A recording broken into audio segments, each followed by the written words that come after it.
Era uma vez, num país bem distante, um rei e sua rainha, que havia muito desejavam uma criança. Finalmente viram seu desejo atendido. Nasceu-lhes uma linda menina, a quem deram o nome.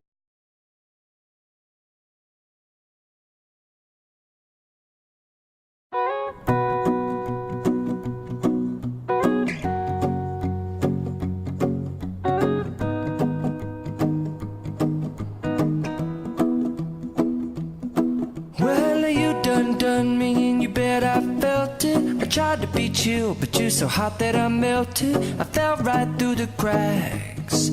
Now I'm trying to get back. Before the cool done run out, I'll be giving it my best. This and nothing's gonna stop me but divine intervention. I reckon it's again my turn to win some or learn some, but I won't hesitate no more, no more. It cannot wait. I'm yours.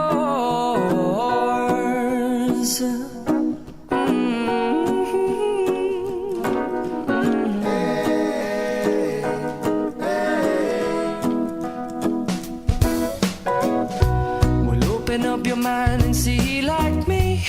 Open up your plans and damn, you're free. I look into your heart and you'll find love, love, love, and love.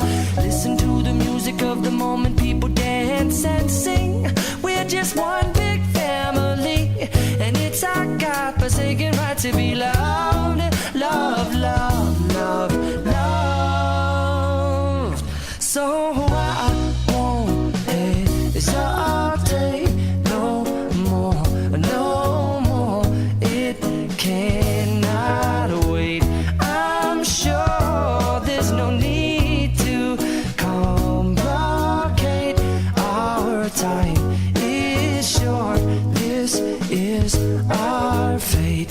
I'm yours. Do you? But do you want to come on? I scooch on over closer, dear, and I will nibble your ear.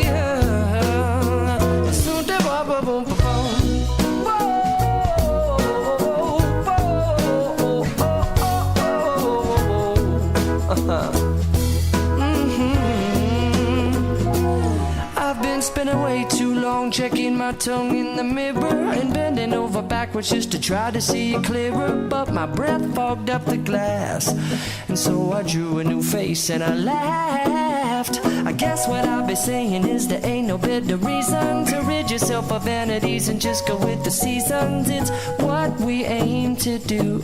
Our name is our virtue, but I won't hesitate no more, no more. It cannot wait. I'm yours. Open up your mind and see like me. Open up your plans and damn, you're free. I look into your heart and you'll find that the sky is yours. So please don't, please don't, please don't. There's no need to complicate, 'cause our time is short. This is our fate.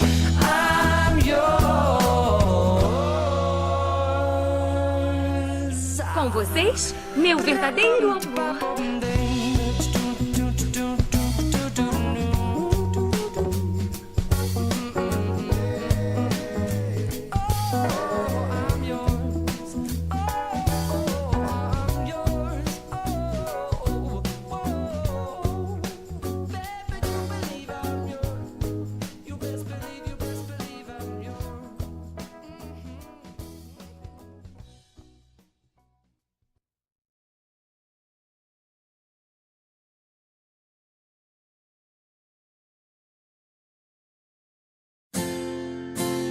Amigo é muito mais do que alguém pra conversar, alguém pra abraçar. Amigo é uma bênção que vem do coração de Deus pra gente cuidar. É assim que você é pra mim. uma pérola que eu mergulhei pra encontrar.